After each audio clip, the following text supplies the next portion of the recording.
Philippe Silberzan. Bonjour Jean-Philippe. Philippe Silberzan, professeur de stratégie et entrepreneuriat à EM Lyon Business School.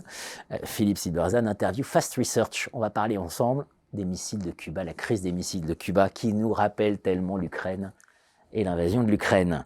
Crise des missiles de Cuba, vous en tirez un enseignement managérial, c'est les dangers du consensus en situation d'incertitude. Oui, alors effectivement, moi je me suis intéressé à pourquoi il y a eu une crise. Alors la crise elle-même a été très décrite, notamment en management, avec l'ouvrage d'Allison, Essence of Decision, remarquable. Mais en fait, on se demande rarement pourquoi il y a eu une crise. Et il y a eu une crise parce qu'il y a eu une surprise. La base de la crise, c'est que la CIA a été complètement prise par surprise par une opération secrète qui se déroulait à 150 km de ses côtes. Voilà. Donc la question, c'est pourquoi une organisation qui a été créée pour éviter des surprises s'est fait surprendre par une opération, encore une fois, vraiment sous son nez. Et là, effectivement, on met en lumière donc des modèles mentaux, des croyances qui se figent en un consensus. Et en l'occurrence, ce qu'on identifie ici, c'est que jusqu'au bout, ou quasiment jusqu'au bout, la CIA croit que jamais les Russes ne feraient une chose pareille. Et ce qui est intéressant, c'est que cette croyance, en fait, va neutraliser toutes les données qu'elle a par ailleurs.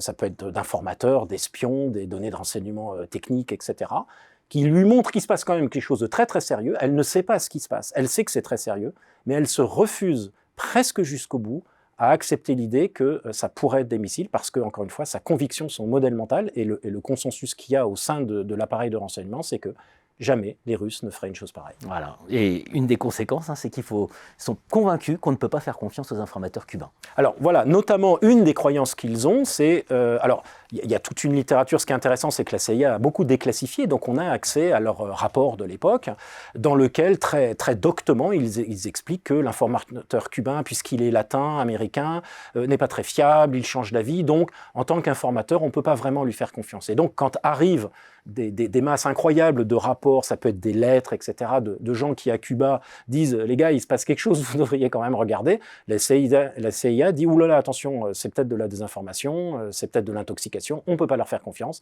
Et donc, cette croyance, encore une fois, va primer sur tout.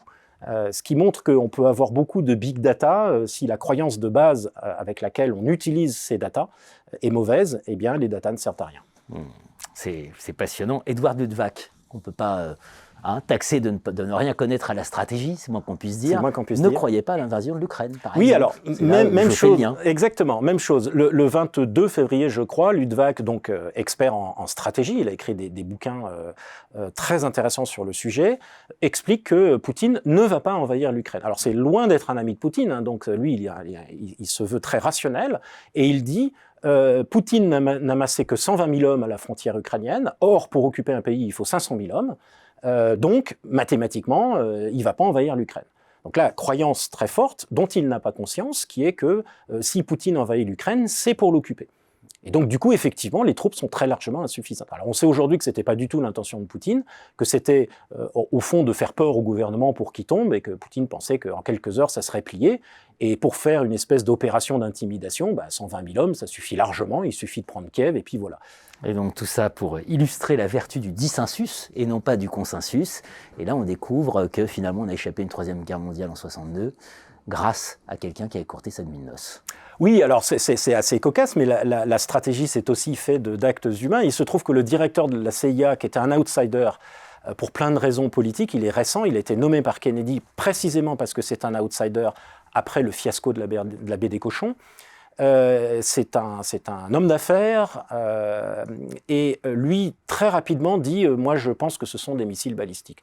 Et donc, il va à l'encontre de sa propre organisation, ce qui est assez cocasse. Mais bon, il ne pousse pas parce qu'il est rempli d'experts très intelligents, donc il a un doute, mais... et il se trouve qu'au moment d'une réunion absolument cruciale où la CIA doit décider de faire voler l'U-2 qui révélerait les missiles et donc qui résoudrait la question, eh bien, il n'est pas là, il est en voyage de noces puisqu'il s'est marié très tardivement.